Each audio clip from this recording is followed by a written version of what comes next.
Nearly 4 years into the Yemen conflict, an attempt at brokering peace, with parties meeting in a castle outside the Swedish capital Stockholm since December 6th. Expectations have been modest for this first round of talks between Yemen's government and the Houthi rebels. But there is now a glimmer of hope. The parties have agreed on one of the most difficult issues.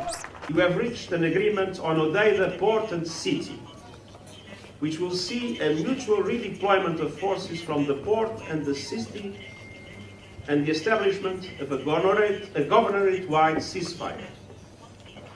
The UN will play a leading role in the ports, and this will facilitate the humanitarian access and the flow of goods to the civilian population, and it will improve the living conditions for millions of Yemenis.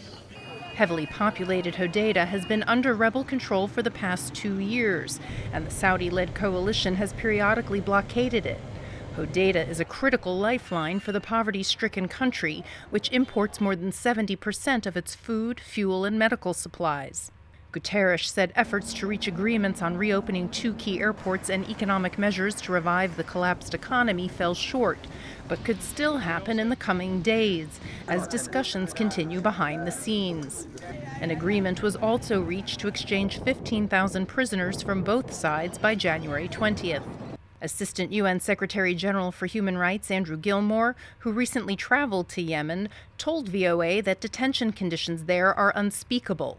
He welcomed news of the exchange. I think is very, very important, and important not just in terms of the mitigating the suffering of those people held in terrible conditions of detention, but also as a confidence-building measure that could have a political knock-on effect.